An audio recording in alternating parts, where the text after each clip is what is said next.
পয়গম্বর হযরতে দাউদ নবীর কথা মনে হয় শুনছেন আপনারা। সুলাইমান নবীর আব্বা হযরতে দাউদ আলাইহিস সালাতু ওয়াস সালাম একদিন রাস্তা দিয়ে হেঁটে যায়, যাওয়ার পথে হঠাৎ করে একটা পাথরের সঙ্গে মোলাকাত হয়ে গেল। হযরতে দাউদ নবীরে সালাম দিয়ে দিলেন। সালাম দেওয়ার পর হযরত দাউদ নবী কয়, কিরে পাথর, তুমি কি কথা বলতে পারো? সুবহানাল্লাহ, জোরে কয় না। হযরতে দাউদ নবী অবাক হয়ে গেলেন, কিরে পাথর, তুমি আমারে দেখে সালাম দিয়ে দিলে, তোমার জবান কেমনে খুললো, তুমি কথা বলতে পারো? সঙ্গে সঙ্গে পাথর জানিয়ে দিলেন, হযরতে দাউদ, আপনার কোনো চিন্তাও নেই, ধারণাও নেই, আমরা পাথররাও তো আমার রবের কথা মানি। আর আল্লাহ যার জবান দিয়ে কথা বলায় ওই বান্দাই তো বলতে পারে। আল্লাহ যদি কয় বলতে পারবা না, বলতে পারবে না, কারণ সর্বময় ক্ষমতার মালিক একজন, চিন্নায়া বলেন তার নাম। হযরত দাউদ নবীকে সালাম দিলেন। এবার দাউদ নবী কয়, পাথর, তুমি আমারে সালাম দিলা, আমারে দাঁড় করাইলা, তুমি কেমনে চিনো আমারে? কেন তুমি আমার এই দাঁড় করাইলা? অন্য কাউরে দাঁড় করাইতে পারতা, কেন তুমি আমার এই দাঁড় করাইলা? হযরত দাউদ নবী কথা বলার পরে এবার পাথর বলতে লাগলো, আপনি দাউদ, আল্লাহ যারে চিনে, আল্লাহ জমিনের সবাই রে তারে চিনা, আল্লাহ যারে চিনা ফেলছে, যে আমার মাওলার কাছের হয়ে গেছে, তার তো কোনো চিন্তা নেই, তার কোনো টেনশন নেই। আসমানওয়ালা রব, আসমানের ফেরেশতারা যারা চিন্না গেল, জমিনের সবাই রে চিনা দেয়। এই মাখলুকেরা তাকায়া দেখ, আমি তো এই বান্দার প্রতি রাজি, তাকায়া দেখ, আমি এই বান্দার প্রতি রাজি হয়ে গেলাম, আমার ফেরেশতারাও তার প্রতি রাজি হয়ে গেল। এই মাখলুকেরা, আশরাফুল মাখলুকাতের মাঝে এই বান্দাটা আমার কাছে বড্ড দামি, ওই বান্দাটা আমার কাছে দামি, তুমিও তারে সম্মান করো, তুমিও তারে মর্যাদার আসনে সমাসীন করো। হযরতে দাউদ পয়গম্বর যখন বললেন, তুমি আমারে কেমনে চিনো? পাথর কয়, শুধু আমি না, সব পাথররাই তো আপনারে চিনে। কারণ কি? কারণ হলো আসমানওয়ালা রব আপনারা চিনেন, এই জন্য আমরাও তো আপনারা চিনি। এবার কয়, পাথর তুমি কথা বলো কেমনে? তোমার পরিচয় কি? তুমি তো অন্যান্য পাথরের মতো না, স্বাভাবিকভাবে অন্যান্য পাথররা কথাও বলতে পারে না, তুমি কেমনে কথা বলো? তুমি আমারে জানাইয়া দাও। ওই পাথর কয়, এই দাউদ, আমি তো সাধারণ লেভেলের কোনো পাথর না, আপনার আগে পয়গম্বর ছিলেন হযরতে হারুন আলাইহিস সালাম, হযরতে হারুন আলাইহিস সালামের হাতের মধ্যে আমি ছিলাম।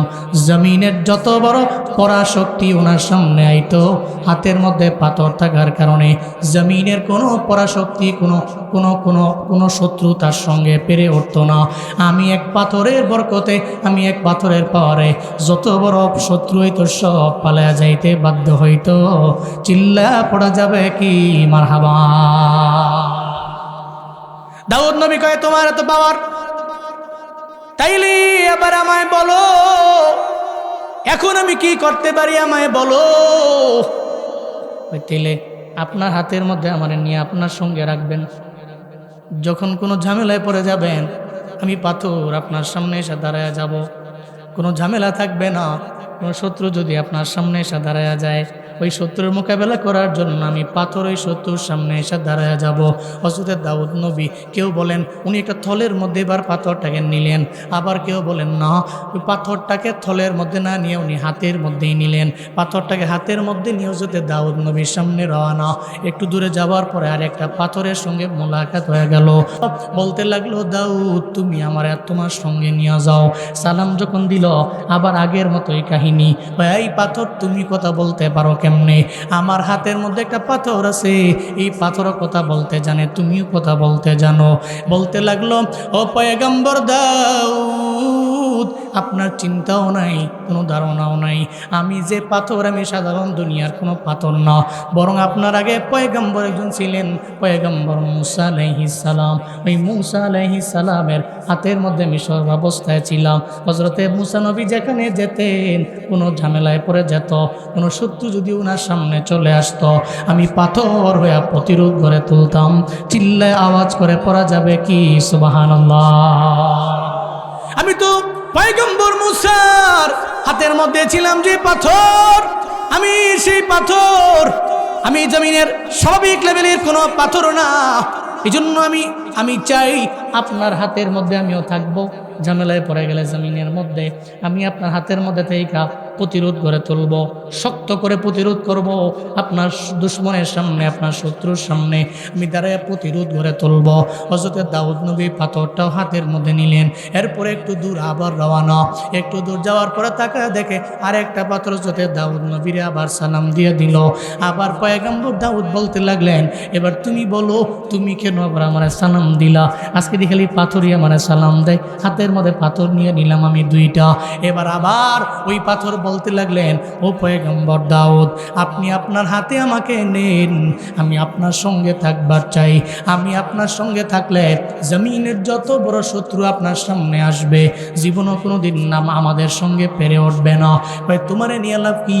দুইটা বড় বড় পাওয়ারওয়ালা পাথর তো আমার হাতের মধ্যে আছে। আল্লাহ পাক রব্বুল আলামিন এবার ওই দুই পাথরে শিখে দেও পাথরেরা। এবার পয়গম্বর দাউদে বলো, পয়গম্বর দাউদে তোমরা বলো যাতে করে ওই পাথরটাকেও তার হাতের মধ্যে নিয়ে নেয়। তাহলে পুরা জমিনের সুপ্রিম পাওয়ারের একটা পাওয়ার আমি আল্লাহ যাতে দাউদ নবীরে দিয়ে দিব। কোনো চিন্তা নাই, কোনো পরাশক্তি, কোনো শত্রু যদি ওনার সামনে দাঁড়ায় যায় এই পাথরের সঙ্গে পেরে উঠবে না। এবার পাথররা সুপারিশ করতে লাগলো, পয়গম্বর দাউদ আপনি ওই পাথরটা হাতের মধ্যে নিয়ে নেন। যদিও উনি ওই সময় নবী হন নাই, পয়গম্বর হন নাই, কিন্তু হাতের মধ্যে তিনটা পাথর নিলেন। তিনটা পাথর মিল্লা হয়ে গেছে একটা। বলেন কয়টা? কয়টা হয়েছে? এবার তো তিনটাই তো কঠিন পাওয়ার না, তিনটা মিল্লা একটা হয়েছে। শক্তি কম না বেশি? সুবহানাল্লাহ জোরে কয় না? আরো জোরে আল্লাহু আকবার। তো হযরত দাউদ নবীর হাতে তিন পাথর মিললে এক পাথরের পাওয়ার। তো জামানার সবচেয়ে বড় লেভেলের যে জালেম ছিল জালুত, কি নাম? জালুত, জালেম বাদশা। তার সঙ্গে যুদ্ধ হবে, রাজা হচ্ছে তালুত। তালুত বলতে লাগলেন, কে আসো জালুতের সঙ্গে যুদ্ধ করবা? আমার দল বলের মাঝে কে আসো? এর সঙ্গে যুদ্ধ করে তাকে পরাস্ত করতে পারলে তোমাদের প্রতিদান আছে। নাম্বার 1 প্রতিদান হলো, আমি তো এই জগতের বাদশা, রাজা, তো যতটুকু অংশে রাজা আমি, এর অর্ধেক অংশের মালিক আমি তোমাকে বানায় দিব। তো নাম্বার 1 প্রতিদান, যদি জালুতকে পরাস্ত করতে পারো, নাম্বার 1। আর নাম্বার 2 যা হলো, নাম্বার 2 প্রতিদান হলো, যদি পরাস্ত করতে পারো তাহলে আমার একমাত্র কন্যার সঙ্গে তোমাকে বিবাহ বন্ধনে আবদ্ধ করব। সুবহানাল্লাহ পড়বেন না? অফার করলো। কেউ তো ভয়ে ডরে ভয়ে কেউ সামনে আগায় না। জালুতের সঙ্গে এত বড় জালেমের সঙ্গে পেরে উঠবো না, কেউ আগায় না।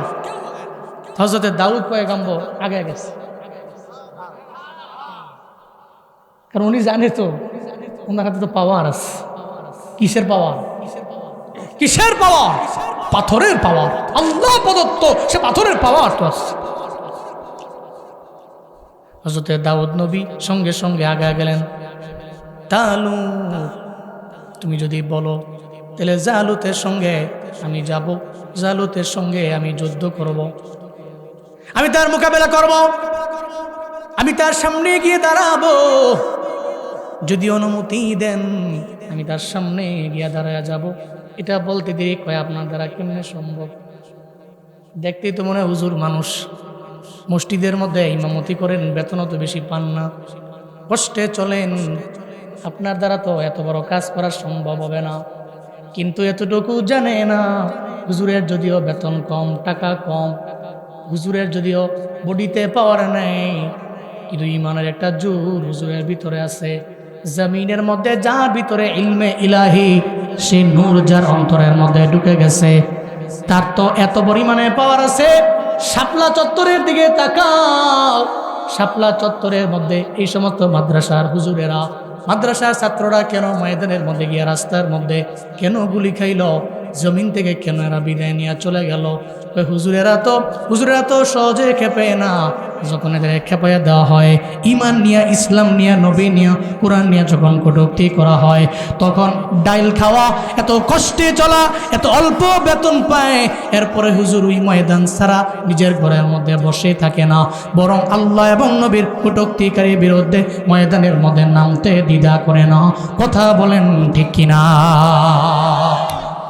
ময়দানে নেমে যায়। তো বলতে লাগলো, আপনার দ্বারা কেমন সম্ভব? আপনি তো পারবেন না। দাউদ নবী কয়ে, আমি পারবো কি পারবো না পরে দেখা যাবে। ওকে, ঠিক আছে, আপনাকে যেহেতু আপনি রাজি হয়েছেন, কিন্তু রাজি হয় নাই, যান। এবার জালুতের সামনে গিয়ে দাউদ আলাইহিস সালাম সামনে দাঁড়ালেন। জালুত কয়, তুমি বুঝতেইছো জীবন ফারবা তুমি ওর লগে? দাউদ নবী কয়, দেখ চলুক না, শুরু হোক না, দেখি না আপনি পারেন না আমি পারি। আল্লাহু আকবার। জালুত কয়, তোমার লয় কথা কইয়া আমি শরম পাইতেছি, লজ্জা পাইতেছি, তোমার প্রয়োজন নাই, অন্য কেউ রে দাও, তুমি কে লিগাইছ? কয় না, শুরু হোক। তো জালুত কয়, ঠিক আছে, ওকে শুরু হোক। তো বললো, প্রথমত আক্রমণ করেন আপনি। কে? জালুত করবো। দাউদ নবী বললেন, আগে আপনি আক্রমণ করেন। আক্রমণ যখন করতে গেছে, রবের কুদরত, হাতের মধ্যে পাথরও আছে, এই পাথরের বলের আঘাতে, পাথরের যে বল, তার যে শক্ত প্রতিরোধ, এই প্রতিরোধের কারণে তার আঘাতটা হযরত দাউদ নবীর উপরেই লাগে নাই। সুবহানাল্লাহ, জোরে পড়বেন না? যখন হযরত দাউদ নবীরে প্রথমবার আঘাত করলো, এবার দ্বিতীয়বার দাউদ নবীর পালা। হযরত দাউদ আলাইহিস সালামের পালা। জালুত জালিম দাঁড়ায় আছেন সামনে, জমিনের সবচেয়ে বড় জালিম। হযরত দাউদ নবীর বডিতে শক্তি নেই, পাওয়ার নেই, এবিলিটি নেই, সামর্থ্য নেই যুদ্ধ করার, কিন্তু হাতের মধ্যে তো পাথর আছে। এই পাথরের তো পাওয়ার দিয়ে দিছে আমার আল্লাহ। এবার ওই পাথর সঙ্গে সঙ্গে দাউদ নবীরে কয়, ও দাউদ, তোমার কোনো চিন্তা নাই, টেনশন নাই, আমরাই তো হাতের মধ্যে আছি, যত প্রতিরোধ করার আমরাই তো করব, যা অ্যাকশনে যাওয়ার সব তো আমরাই যাব, তুমি খালি পুতুলের মতো দাঁড়ায়া থাকলেই তো হয়ে যাবে। এবার সঙ্গে সঙ্গে শক্তিশালী দাউদ পাথর দিয়ে যখন একটা আঘাত করলো, একটা আঘাত করতে দেরি হয়ে গেছে, ওই জালুত 70 গজ মাটির নিচে চলে গেছে। এই খেলা তো দুনিয়ার কারো না, চিল্লা বলেন এই খেলা কাদের কুদরতদারি বর কামাল, আন্তা রব্বি আন্তা হাসবি দুন জালাল, তুহি কাদির জলিলুল্লাহ জাহাদার, বহর হালে তুহি মেরা নেগাহাদার। 70 গজ মাটির নিচে চলে গেল। হযরত দাউদ ওই জায়গার মধ্যে দাঁড়িয়ে রইলেন। জালুতে যত সৈন্যবাহিনী আছে সব ভয় পেয়ে গেছে। আমার নেতা যদি ওই হালত, তাহলে আমরা তো পাতি নেতা, আমগোই তো কোনো খবর নাই। সঙ্গে সঙ্গে সব পিছু উঠল, একটাও তো হযরত দাউদ নবীর সামনেও আসে না। পরাস্ত হয়ে গেল। পরাস্ত হওয়ার পরে এবার দাউদ নবী তো জিতে গেছে। দাউদ নবী দাঁড়ায় আছে। তা নতুনার সঙ্গে যে কয়, তাহলে আমার কমিটমেন্ট, আমি যা ওয়াদা করেছিলাম এখন তা পূর্ণ করার পালা। নাম্বার 1 প্রতিদান হলো, ও দাউদ, আমি আপনাকে আমার যত বড় এরিয়া আছে, আমার দেশের অর্ধেক মালিকানা আমি আপনারে দিয়ে দিলাম। নাম্বার 1 প্রতিদান। এরপরে আমার ওয়াদা, আমার একমাত্র কন্যা, ওই কন্যার সঙ্গে বিবাহ বন্ধনে আমি আপনাকে আবদ্ধ করব, এটাও তো আমার ওয়াদা ছিল। আমার 2 নম্বর ওয়াদা, আমি আমার কন্যাকেও আপনার সঙ্গে বিবাহ বন্ধনে আবদ্ধ করে দিলাম। এখন তালুত হয়ে গেছে শ্বশুর, হযরত দাউদ হয়ে গেলেন জামাই। এবার একমাত্র কন্যার জামাই যখন হয়ে গেছে, এলাকার মধ্যে পাওয়ার কম নেই, হ্যাঁ, এত পরিমাণে পাওয়ার। তালুত হয়ে গেছে শ্বশুর, হযরত দাউদ নবী হয়ে গেলেন জামাই। একটা পর্যায়ে কয়েকদিন পরে তালুত জমিন থেকে বিদায় নিয়ে চলে গেল। এখন শুধু বাকি আছে মেয়ে আর মেয়ের জামাই। মেয়ের জামাই তো অর্ধেক মালিকানা পেয়ে গেছে, এরপরে পুরা মালিকানাটাই পেয়ে গেল। আল্লাহ কয়ে দাউদ নবীর আমি রাজত্ব দিয়ে দিলাম, আমি আল্লাহ ওনাকে মুল্ক দিয়ে দিলাম। শুধু তাই না, কয়েকদিন পরে হযরতে দাউদ নবীর আমার মাওলা নবুয়তও দিয়ে দিছে। আল্লাহ ওনাকে নবীও বানিয়ে দিছেন, আবার আল্লাহ পাক অনেক বড় নেতাও বানিয়ে দিছেন। চিল্লা বলেন ক্ষমতা কার? আল্লাহ পাক বলেন জমিনের যা আছে আমি সব তোমার অনুগত বানায় দিব। একটা জমিনের যত যা আছে আমি আল্লাহ তোমার অনুগত বানাবো। তুমি শুধু আমার দরবারে আসো, তুমি শুধু আমার দরবারে এসে বিনয়ী হও, তুমি আমার জন্য হয়ে যাও, মাখলুকেরা সব তোমার জন্য হয়ে যাবে। এই তুমি আমার জন্য হয়ে যাও, রমজানে যেমন তুমি আমার জন্য হয়েছিলা, বাকি মাসও তুমি আমার জন্য হয়ে যাও। আমার জন্য নামাজ পড়ো, আমার জন্য রোজা রাখো, আমার জন্য নেক আমল করো, আমার জন্য জিকির করো, আমার জন্য তোমার যত দান সদকা তবে সব আমার জন্য করো। আল্লাহ কয় তুমি যদি আমার জন্য সব করতে পারো রে বান্দা, আমি আল্লাহ তখন তোমার হয়ে যাব। আর আমি আল্লাহ যদি তোমার হয়ে যাই, জমিনের সব মাখলুকেরা তোমার হয়ে যাবে। আর সব মাখলুকেরা তোমার জন্য রবের দরবারে যখন দোয়া করবে, তুমি জাহান্নামী থাকবা না, আল্লাহ তো তোমার হয়ে গেল, তুমি তো একজন জান্নাতি বান্দা। এই জন্য আপনাদের জন্য শুধুমাত্র রমজানের মধ্যেই রোজার আমল আছে এমন না, চলতেছে শাওয়াল মাস, এই শাওয়াল মাসে আপনাদের জন্য একটা আমল আছে। যেই ব্যক্তি, মদিনার নবী বলেন, যেই ব্যক্তি রমজান মাসে 30টা রোজা রাখলো, এরপরে শাওয়ালটা পাইল, এই শাওয়াল মাসে যে ব্যক্তি 6টা রোজা আদায় করতে পারবে, ধারাবাহিক পারেন নাই, আপনি শাওয়াল মাসের পুরা মাসের মধ্যে যখন মন চায় 6টা রোজা যদি পূরণ করতে পারেন, মদিনার নবী জানায় দিয়া গেছে সারা বছর রোজা রাখলে যেই সওয়াব আল্লাহ আপনার আমল নামায় সেই সওয়াব দিয়া দিবে। চিল্লা পড়া যাবে কি সুবহানাল্লাহ? তবে হতে হবে কার জন্য? জোরে বলেন কার জন্য? নামাজ রোজা নেক আমল সব মাওলার জন্য, জমিনের সমস্ত মাখলুক যেমন আল্লাহর জন্য, আমি আপনি সবাই হয়ে যাব আমার মাওলার জন্য। এরপরে আল্লাহ পাক জানিয়ে দিলেন ওয়া ইন তুবদু মা ফি আনফুসিকুম আও তুকফুহু ইউহাসিবকুম বিহিল্লাহ ফায়াগফিরু লিমান ইয়াশা ويعذب من يشاء والله على كل شيء قدير। চিল্লা পড়েন আল্লাহু আকবার। আল্লাহ পাক বলেন ওয়াইন তুবদু মা ফি আনফুসিকুম, তুমি তোমার অন্তরের মধ্যে যা গোপন রাখছো, যা প্রকাশ রাখছো, যা গোপন করছো, তুমি যা করছো, ইউহাসিবকুম বিহিল্লাহ, আল্লাহ দরবার হিসাব দেওয়া লাগবে। জমিনের এমন কেউ নেই আমার রবের দরবারে যাবে না, জমিনের এমন কোনো ক্ষমতাধর নেই, পাওয়ারফুল ব্যক্তি নেই যে আমার মাওলার দরবারে যাবে না। দিন শেষে যাই বলেন না বলেন, আপনি যে মরবেন এতে কোনো সন্দেহ আছে? আছে? আপনি যাই করেন, মরণ যে আপনার কনফার্ম, ম্যান ইজ মর্টাল, মানুষ যে মরণশীল এতে কোনো সন্দেহ আছে? ইন্তেকাল করবেন 100% শিওর, এর উপরেও যদি কোনো সিওরিটি থাকে, এর উপরে শিওর আপনি মারা যাবেন।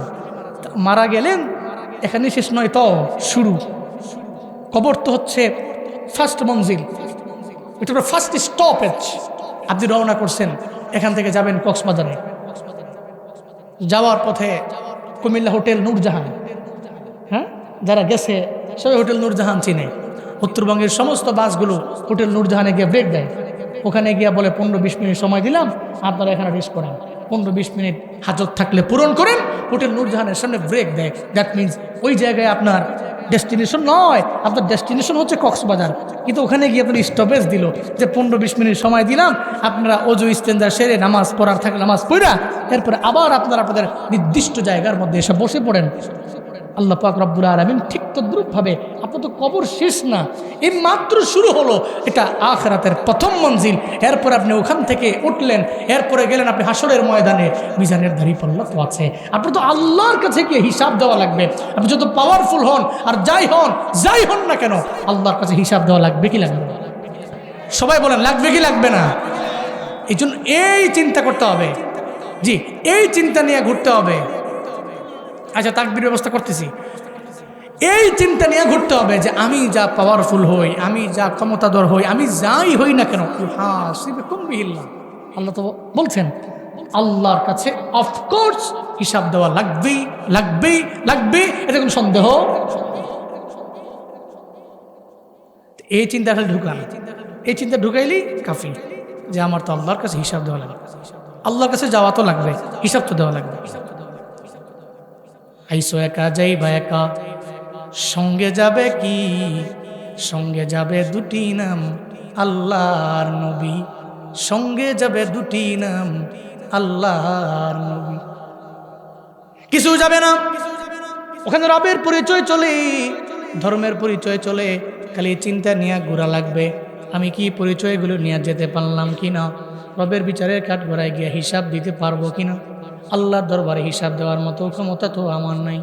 যত অন্যায় করলাম, ফজর পড়লাম জোহর পড়লাম না, চিন্তা করছি 5 ওয়াক্ত নামাজ পড়ব, ফজরের নামাজে ঘুম থেকে জায়গা গেলাম, চিন্তা করলাম জোহর আসর মাগরিব আশা কোনোটাই বাদ দিব না, কিন্তু ফজরের নামাজ পড়লাম জোহরও পড়লাম, কোন সময় যেন আসর ছুটে গেছে খবর নাই। জমিনের লোক, জমিনের মানুষের চিন্তা, জমিনের মানুষের সাথে ব্যস্ততা আমার সব কিছু আমারে ভুলে দিছে, আমার আখিরাতের কথা আমারে ভুলে দিছে। এই জন্যই চিন্তা নিয়ে ঘুরবেন।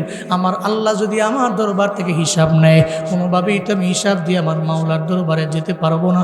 এই জন্য আল্লাহর দরবারে কোনো একটা মাধ্যমে আল্লাহর কাছ থেকে ক্ষমা কেমনে পাওয়া যায়, এই চিন্তা নিয়ে ঘোরা লাগবে। এই জন্যই তো আল্লাহ এর পরের অংশে আল্লাহ পাক জানায়া দিলেন, ফায়াগফিরু লিমান ইয়াশা ওয়া ইউআযযিবু মান ইয়াশা।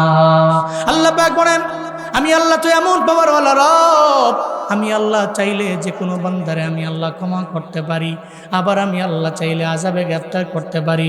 একটা বড় গুনাহগার তওবা করার কারণে আমি আল্লাহ তারে মাফ করে দিতে পারি, আবার একটা বড় আবেদ একটা ছোট্ট গুনাহের কারণে আমি আল্লাহ তারে আযাবের মধ্যে গ্রেফতার করতে পারি। কারণ বান্দারে জমিনের মানুষের তো পাওয়ার আছে, নির্দিষ্ট সময়ের জন্য পাওয়ার, একটা পর্যায়ে পাওয়ার থাকে না, ক্ষমতা তার হাত থেকে দূরে চলে যায়। আমি আল্লাহ আদম থেকে নিয়ে শুরু করে শেষ পর্যন্ত কিয়ামত পর্যন্ত আমি আল্লাহ ক্ষমতাধর, আমি আল্লাহ। আল্লাহু আলা কুল্লি শাইইন কাদির। জমিনের সব বিষয়ের উপরে চিল্লা বলেন ক্ষমতা কার? ক্ষমতা কার? লিল্লাহে তাকবীর। কার জন্য তাকবীর? কার জন্য? লিল্লাহে তাকবীর, লিল্লাহে তাকবীর। আল্লাহর জন্য তাকবীর হবে, কারণ উনি বড়, তো উনি কি? উনি আকবার, উনি এমন বড়। আকবার মিন কুল্লি শাইইন, ইসমে তাফযীলের সিগা আকবার মিন কুল্লি শাইইন। পৃথিবীর যা কিছু আছে সব কিছু থেকে উনি বড়, উনার ক্ষমতা বড়, উনি তো বড়। লিল্লাহে তাকবীর, সবাই লিল্লাহে তাকবীর। একজন ব্যক্তি মাঝখান থেকে দাঁড়াইয়া তাকবীর দেন তো দেখি। একজন ব্যক্তি দিকে জোশ নিয়ে ইমানের সহিত তাকবীর দেন। দাঁড়ান, তাকবীর দিবেন মনে ডরা। এই যে জুয়ান,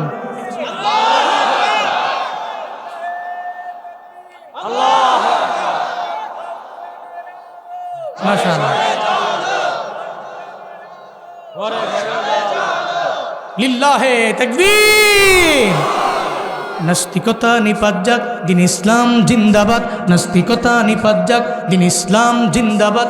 কোটি প্রাণে একই আওয়াজ, খোদার দুহি ছাড় পাবে না, এই বাংলায় ঠাই হবে না। মুসলমানরা জেগেছে আজ,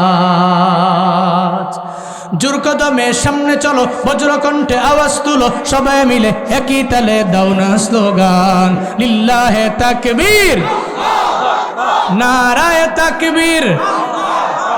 দিন ইসলাম, দিন ইসলাম জিন্দাবাদ, জিন্দাবাদ। ইসলামেরই জন্য দেশের হয়েছে জন্ম, ইসলামের বিরুদ্ধে গেলে দেশ হবে ভিন্ন। ইসলামেরই জন্য দেশের হয়েছে জন্ম, ইসলামের বিরুদ্ধে গেলে দেশ হবে ভিন্ন। ইসলামের বিরুদ্ধে যারা নিয়েছ অবস্থান, এই বাংলায় ঠাই হবে না, যাও হিন্দুস্তান।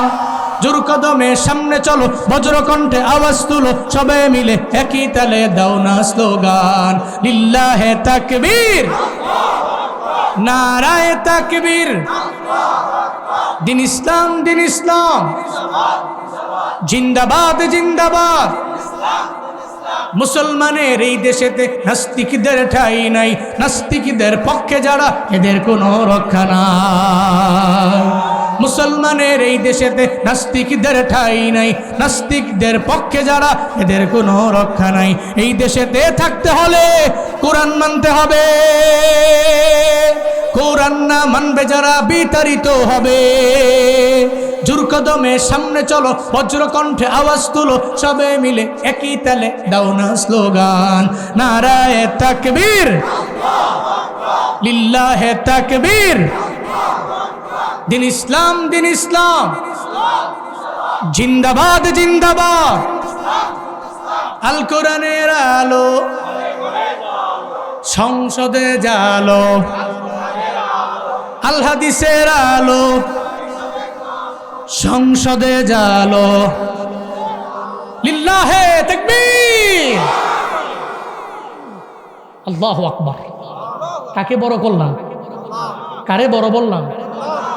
কার গ্রহণযোগ্য ধর্মকে বড় করছি? গুণ হইছে? এটা তো এমন এক স্লোগান, যে স্লোগানে শাহজালাল ইয়ামিনীর তো অনেক সংখ্যা ছিল না, তাকবীরের আওয়াজে গুরু গোবিন্দের সব তছনছ হয়ে গেছে। আল্লাহ কি নাই? বলেন আল্লাহ কি নাই? কিন্তু সে ঈমানওয়ালা লোকটা নাই।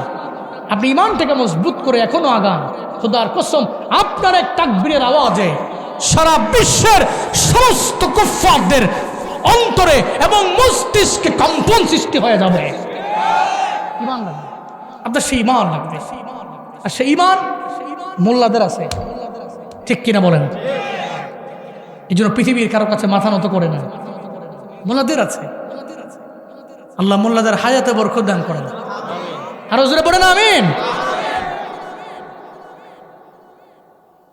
ঈমানটাকে মজবুত করে চলেন, এটাতে আপনি চিরজীবন বেঁচে থাকবেন শরীফ উসমান হাদির মতো। হ্যাঁ, নওজোয়ানদের, সারা দেশের মানুষদের একটা দুর্বলতার জায়গা শরীফ উসমান হাদি। কথা বলেন ঠিক কিনা বলেন? ভুলে গেছেন? ওই ভুলে গেছেন? ভুলে যাবেন? হানিফ শর্মা আশরাফি সাহেব বলছিল না, 1000 বছর, 1000 বছর পর্যন্ত এর পরেও একটা নওজোয়ান যদি আসে বা একটা ছোট্ট বাচ্চা, কুলের বাচ্চাও যদি জমিনে আসে, বলতে লাগলো দাউদ তুমি আমার তোমার সঙ্গে নিয়ে যাও। সালাম যখন দিল আবার আগের মতোই কাহিনী, এই পাথর তুমি কথা বলতে পারো কেমনে? আমার হাতের মধ্যে একটা পাথর আছে, এই পাথর কথা বলতে জানে, তুমিও কথা বলতে জানো। বলতে লাগলো ও পয়গম্বর দাউদ, আপনার চিন্তাও নাই, কোনো ধারণাও নাই, আমি যে পাথর আমি সাধারণ দুনিয়ার কোনো পাথর না, বরং আপনার আগে পয়গম্বর একজন ছিলেন, পয়গম্বর মুসা আলাইহিস সালাম। ওই মুসা আলাইহিস সালামের হাতের মধ্যে আমি সর্বাবস্থায় ছিলাম। হযরতে মুসা নবী যেখানে যেতেন, কোনো ঝামেলায় পড়ে যেত, কোনো শত্রু যদি ওনার সামনে চলে আসতো, আমি পাথর হয়ে প্রতিরোধ করে তুলতাম। চিল্লায় আওয়াজ করে পড়া যাবে কি সুবহানাল্লাহ? আমি তো পয়গম্বর মুসার হাতের মধ্যে ছিলাম যে পাথর, আমি সেই পাথর, আমি জমিনের স্বাভাবিক লেভেলের কোনো পাথর না। এই জন্য আমি চাই আপনার হাতের মধ্যে আমিও থাকবো। ঝামেলায় পড়ে গেলে জমিনের মধ্যে আমি আপনার হাতের মধ্যে থেকে প্রতিরোধ করে তুলব, শক্ত করে প্রতিরোধ করব। আপনার দুশ্মনের সামনে, আপনার শত্রুর সামনে আমি দাঁড়ায় প্রতিরোধ করে তুলব। হযরত দাউদ নবী পাথরটাও হাতের মধ্যে নিলেন। এরপরে একটু দূর আবার রওনা, একটু দূর যাওয়ার পরে তাকায় দেখে আরেকটা পাথর হযরত দাউদ নবীরে আবার সালাম দিয়ে দিল। আবার পয়গম্বর দাউদ বলতে লাগলেন, এবার তুমি বলো, তুমি কেন আবার আমার সালাম দিলা? আজকে খালি পাথরই আমার সালাম দেয়। হাতের মধ্যে পাথর নিয়ে নিলাম আমি 2টা। এবার আবার ওই পাথর বলতে লাগলেন, ও পয়গম্বর দাউদ, আপনি আপনার হাতে আমাকে নেন, আমি আপনার সঙ্গে থাকবার চাই। আমি আপনার সঙ্গে থাকলে জমিনের যত বড় শত্রু আপনার সামনে আসবে, জীবনও কোনো দিন নাম আমাদের সঙ্গে পেরে উঠবে না। ভাই তোমারে নিয়ে লাভ কি? দুইটা বড় বড় পাওয়ারওয়ালা পাথর তো আমার হাতের মধ্যে আছে। আল্লাহ পাক রব্বুল আলামিন এবার ওই দুই পাথরে শিখে দেও পাথরেরা।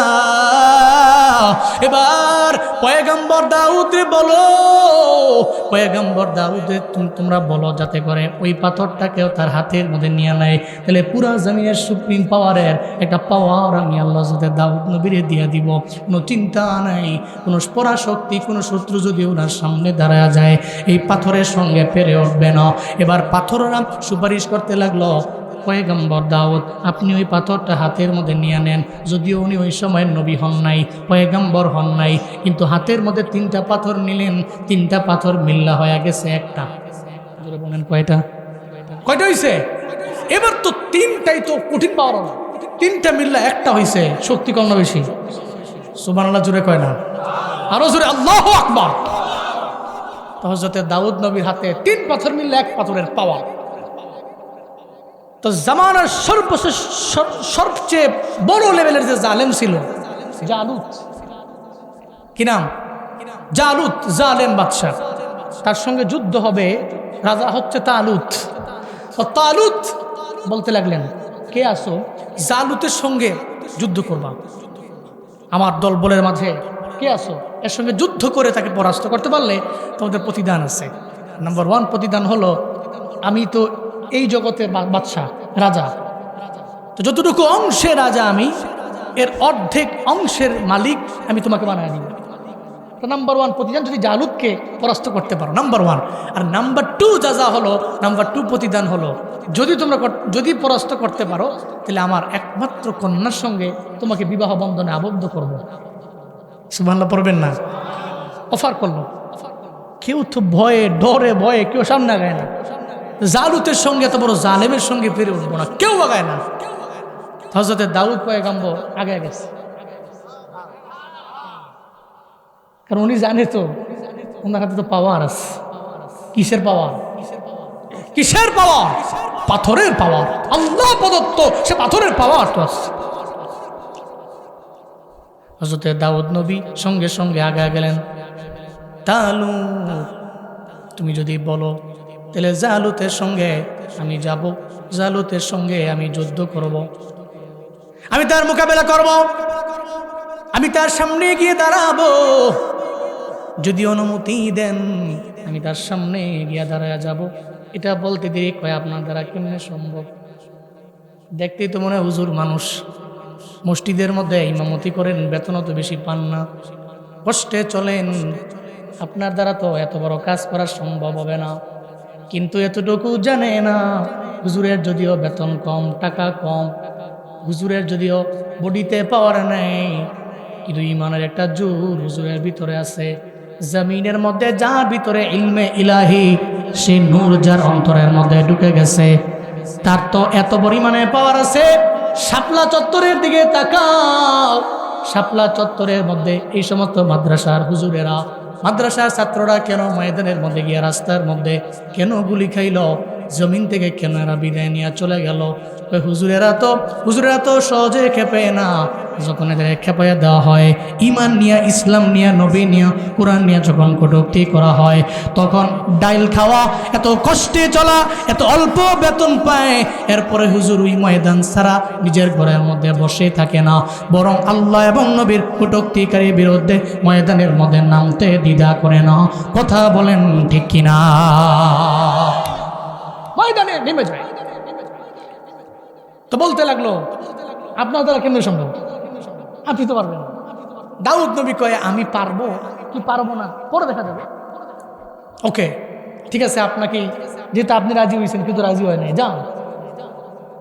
এবার জালুতের সামনে গিয়ে দাউদ আলাইহিস সালাম সামনে দাঁড়ালেন। জালুত কয়, তুমি বুঝতেছো জীবন পারবা তুমি ওর লগে? দাউদ নবী কয়, দেখ চলুক না, শুরু হোক না, দেখি না আপনি পারেন না আমি পারি। আল্লাহু আকবার। জালুদ কয় তোমার লয় কথা কইয়া আমি শরম পাইতেছ, লজ্জা পাইতেছ, তোমার প্রয়োজন নাই, অন্য কেউ রে দাও, তুমি কে লেগাইছ? কয় না শুরু হোক। তো জালুদ কয় ঠিক আছে ওকে শুরু হোক। তো বললো প্রথমত আক্রমণ করেন আপনি। কে? জালুদ করবো। দাউদ নবী বললেন আগে আপনি আক্রমণ করেন। আক্রমণ যখন করতে গেছে, রবের কুদরত, হাতের মধ্যে পাথরও আছে, এই পাথরের বলের আঘাতে, পাথরের যে বল, তার যে শক্ত প্রতিরোধ, এই প্রতিরোধের কারণে তার আঘাতটা হযরত দাউদ নবীর উপরেই লাগে নাই। সুবহানাল্লাহ জোরে পড়বেন না? যখন হযরত দাউদ নবীরে প্রথমবার আঘাত করলো, এবার দ্বিতীয়বার দাউদ নবীর পালা, হযরত দাউদ আলাইহিস সালামের পালা। জালুদ জালিম দাঁড়ায় আছেন সামনে, জমিনের সবচেয়ে বড় জালিম। হযরত দাউদ নবীর বডিতে শক্তি নেই, পাওয়ার নেই, এবিলিটি নেই, সামর্থ্য নেই যুদ্ধ করার, কিন্তু হাতের মধ্যে তো পাথর আছে, এই পাথরের তো পাওয়ার দিয়ে দিছে আমার আল্লাহ। এবার ওই পাথর সঙ্গে সঙ্গে দাউদ নবীরে কয়, ও দাউদ তোমার কোনো চিন্তা নাই, টেনশন নাই, আমরাই তো হাতের মধ্যে আছি, যত প্রতিরোধ করার আমরাই তো করব, যা অ্যাকশনে যাওয়ার সব তো আমরাই যাব, তুমি খালি পুতুলের মতো দাঁড়ায় থাকলেই তো হয়ে যাবে। এবার সঙ্গে সঙ্গে শক্তিশালী দাউদ পাথর দিয়ে যখন একটা আঘাত করলো, একটা আঘাত করতে দেরি হয়ে গেছে, ওই জালুদ 70 গজ মাটির নিচে চলে গেছে।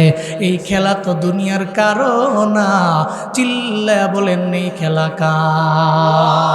কাদের কুদরতদারি বর কামাল, আন্তা রব্বি আন্তা হাসবি দুন জালাল, তুহি কাদির জলিলুল্লাহ জাহাদার, বহর হালে তুহি মেরা নেগাহাদার। 70 গজ মাটির নিচে চলে গেল। হযরত দাউদ ওই জায়গার মধ্যে দাঁড়িয়ে রইলেন। জালুতে যত সৈন্যবাহিনী আছে সব ভয় পেয়ে গেছে। আমার নেতা যদি ওই হালত, তাহলে আমরা তো পাতি নেতা, আমগোই তো কোনো খবর নাই। সঙ্গে সঙ্গে সব পিছু উঠল, একটাও তো হযরত দাউদ নবীর সামনেও আসে না, পরাস্ত হয়ে গেল। পরাস্ত হওয়ার পরে এবার দাউদ নবী তো জিতে গেছে। দাউদ নবী দাঁড়ায় আছে, তালুত ওনার সঙ্গে যে কয়, তাহলে আমার কমিটমেন্ট, আমি যা ওয়াদা করেছিলাম এখন তা পূর্ণ করার পালা।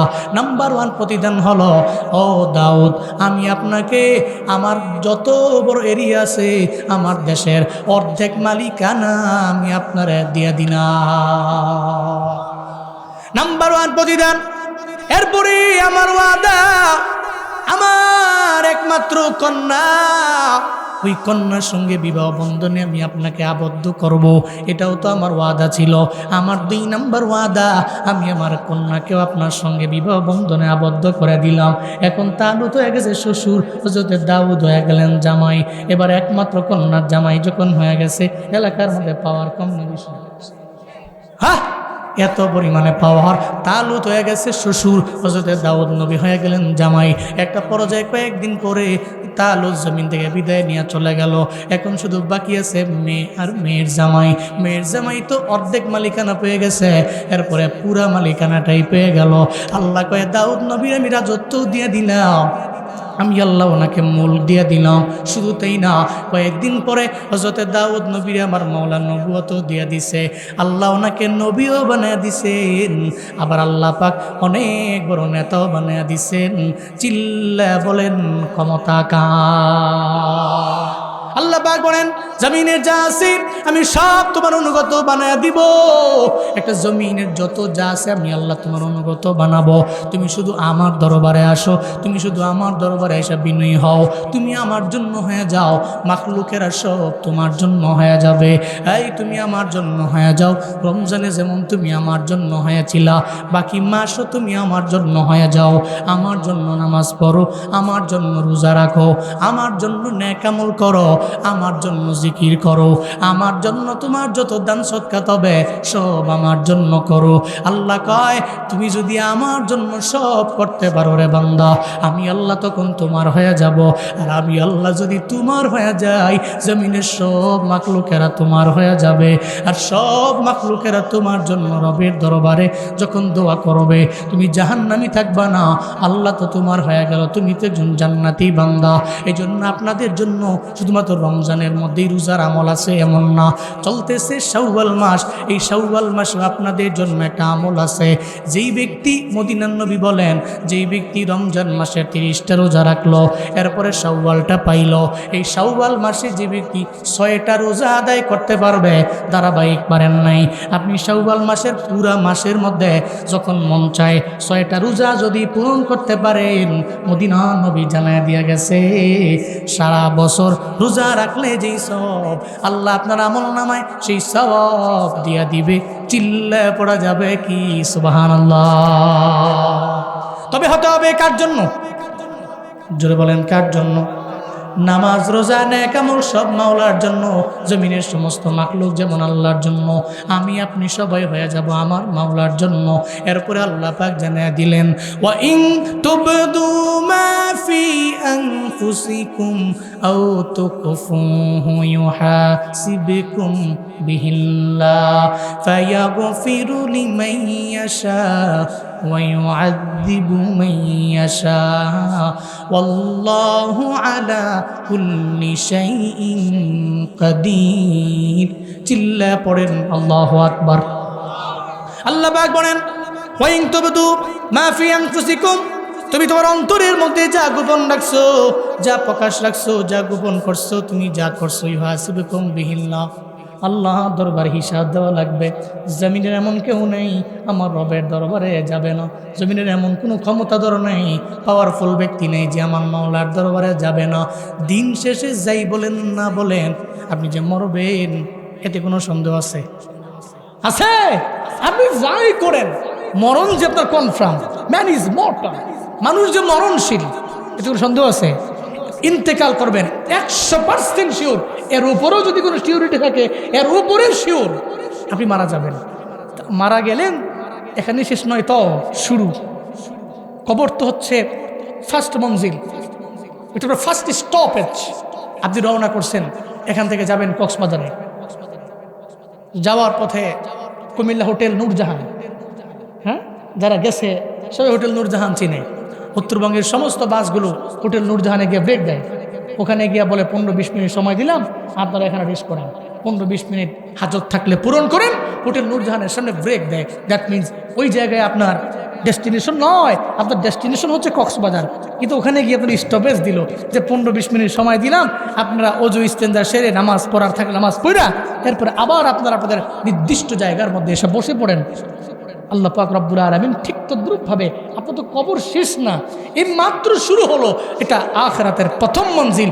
এরপরে আপনি ওখান থেকে উঠলেন, এরপরে গেলেন আপনি হাসরের ময়দানে, মিজানের দাঁড়িপাল্লা তো আছে, আপনার তো আল্লাহর কাছে গিয়ে হিসাব দেওয়া লাগবে।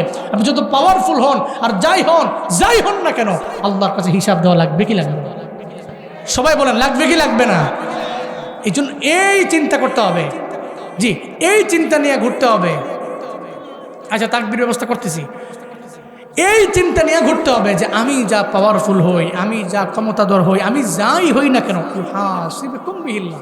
আল্লাহ তো বলছেন আল্লাহর কাছে অফকোর্স হিসাব দেওয়া লাগবেই, এটা কোনো সন্দেহ?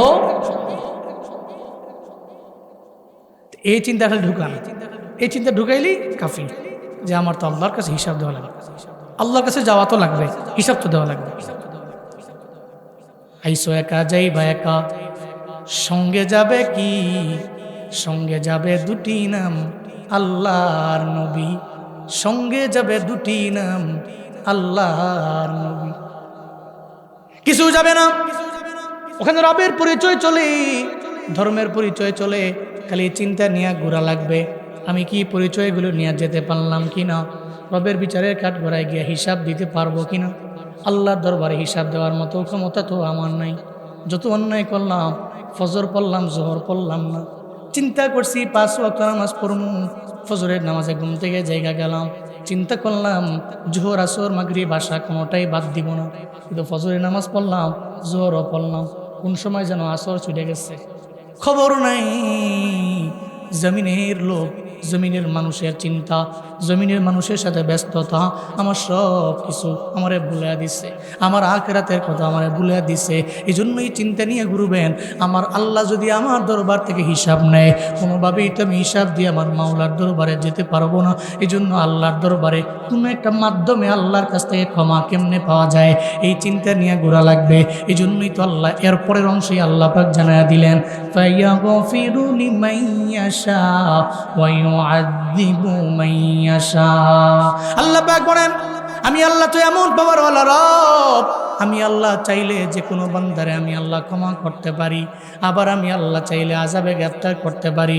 একটা বড় গুনাহগার তওবা করার কারণে আমি আল্লাহ তারে মাফ করে দিতে পারি, আবার একটা বড় আবেদ একটা ছোট্ট গুনাহের কারণে আমি আল্লাহ তারে আযাবের মধ্যে গ্রেফতার করতে পারি। কারণ বান্দারে, জমিনের মানুষের তো পাওয়ার আছে, নির্দিষ্ট সময়ের জন্য পাওয়ার, একটা পর্যায়ে পাওয়ার থাকে না, ক্ষমতা তার হাত থেকে দূরে চলে যায়। আমি আল্লাহ আদম থেকে নিয়ে শুরু করে শেষ পর্যন্ত কিয়ামত পর্যন্ত আমি আল্লাহ ক্ষমতা দর, আমি আল্লাহ। আল্লাহু আলা কুল্লি শাইইন কাদির। জমিনের সব বিষয়ের উপরে চিল্লা বলেন ক্ষমতা কার? ক্ষমতা কার? লিল্লাহে তাকবীর।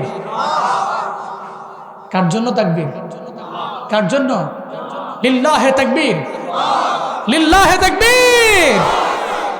আল্লাহর জন্য তাকবীর হবে, কারণ উনি বড়। তো উনি কি? উনি আকবার, উনি এমন বড়। আকবার মিন কুল্লি শাইইন, ইসমে তাফযীলের সিগা আকবার মিন কুল্লি শাইইন। পৃথিবীর যা কিছু আছে সব কিছু থেকে উনি বড়, উনার ক্ষমতা বড়, উনি তো বড়।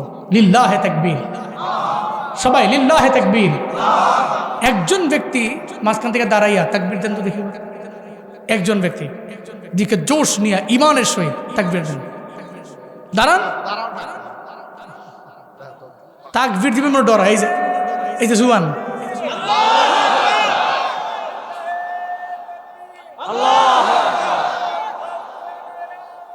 মাশাআল্লাহ, লিল্লাহে তাকবীর।